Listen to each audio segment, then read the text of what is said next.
Sayan tuition সেন্টারে তোমাদের সবাইকে স্বাগত জানাচ্ছি। যাদের যাদের সেকেন্ড সেমিস্টারের প্রুফ রিডিং ইন ইংলিশ সাবজেক্টটা রয়েছে, সেক্স সাবজেক্ট, তাদের জন্য আমি আজকের ক্লাসটি করাচ্ছি। এই বিষয়ে ইম্পর্টেন্ট দেওয়া যাচ্ছে না, সেজন্য তোমরা কীভাবে উত্তরগুলো করবে সেটা আমি দেখিয়ে দেবো একদম সহজ উপায়ে।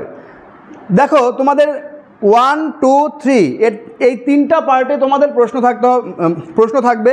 প্রথম পার্টে থাকবে identify and explain the following proof reading symbol. এটাকে 5টা থাকবে, 5টা দিতে হবে, 5 দুগুণ 2, তার মানে 10 নম্বর। আর সেকেন্ড টপিকটা হলো গ্রামাটিক্যাল এরর্স, এটাও কিন্তু 5টা থাকবে। এই 5টার মধ্যে 5 দুগুণ 10, তোমাদের ওই 10 ওইখানে 10 আর এখানে 10 তোমাদের এটা কিন্তু করতে হবে। আর 3 নম্বরটা apply proof reading symbol to the paragraph below with reference to its correct version. একটা রং ভার্সন দেওয়া থাকবে, একটা কারেক্ট ভার্সন দেওয়া থাকবে। তো এটা 20টা থাকবে, 20টা। এই 1 × 20 = 20, তার মানে 10 এদিকে 10 ওইদিকে 20, মোট 40 নম্বরে তোমাদের পরীক্ষা হবে। এবার 1 নম্বর topic identify and explain of the following proof reading symbol. এটাতে তোমাদের কতগুলো প্রুফ রিডিং সিম্বল দেওয়া থাকবে। প্রুফ রিডিং সিম্বল মানে এই যে দেখো হ্যাশ, এই যে দেখো ক্যাপ, এটাকে চিনতে হবে তোমাদের। আর খুব সংক্ষেপে এক্সপ্লেইন করতে হবে, মানে বর্ণনা দিতে হবে, খুব সংক্ষেপে বর্ণনা দিতে হবে। 2 নম্বর করে আছে। আর 2 নম্বর প্রশ্নটা গ্রামাটিক্যাল মানে ব্যাকরণগত ভুল কোথায় আছে সেটা আমাদের খুঁজে বের করতে হবে। তো আমি উদাহরণ দেওয়ার জন্য আমি শি ইজ ইয়ংগেস্ট দেন হি, এই বাক্যটা কিন্তু ভুল আছে। এখানে তোমরা করবে কারেক্ট ভার্সন। কারেক্ট ভার্সন কি করবে? She is younger than he. তারপরে এক্সপ্রেশন দিতে হবে। তোমাদের কিন্তু এটা লিখতে হবে expression. There is comparative degree, এটার মধ্যে কম্পারেটিভ ডিগ্রি, এখানে সুপারলেটিভ ডিগ্রি করা হয়েছে, এটা কম্পারেটিভ ডিগ্রিতে হবে। এটা গেল 1 নম্বর, মানে উদাহরণের 1 নম্বর গেল। এমনভাবে 5টা থাকবে তোমাদের।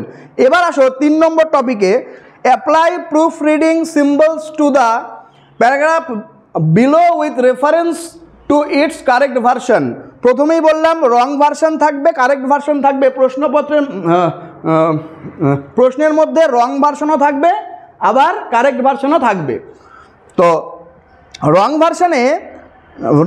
ভার্সনে কি লেখা আছে এটা আমি করে দেওয়া আছে। দাটা এই যে THE, দাটা কিন্তু ছোট হাতের দিয়ে শুরু হয়েছে। The sun was shining brightly, তার ফুল স্টপ দেওয়া আছে। NE এই স্ল্যাশটা পরে দেবে।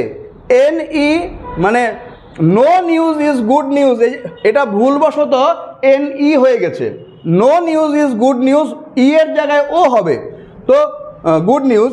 এটা আমি যদি কারেক্ট ভার্সন তোমাদের দেওয়া থাকবে, একদম ক্লিয়ারলি বলে দিচ্ছি, কারেক্ট ভার্সন তোমাদের দেওয়া থাকবে। দেখো, the sun was shining brightly, no news is good news, এটা কারেক্ট ভার্সন দেওয়া থাকবে। ভুল মানে রং ভার্সনটাও দেওয়া থাকবে। তোমাদের কি করতে হবে? তোমাদের এই রং ভার্সনের মধ্যেই তোমরা কিন্তু কাজগুলো করবে। রং ভার্সনের মধ্যে কাজগুলো করবে, কিভাবে করবে সেটা আমি দেখে দিচ্ছি। এই যে একটা তেরচা দাগ দেবে, তেরচা দাগ, এই দাগটাকে ইংরেজিতে বলা হয় স্ল্যাশ।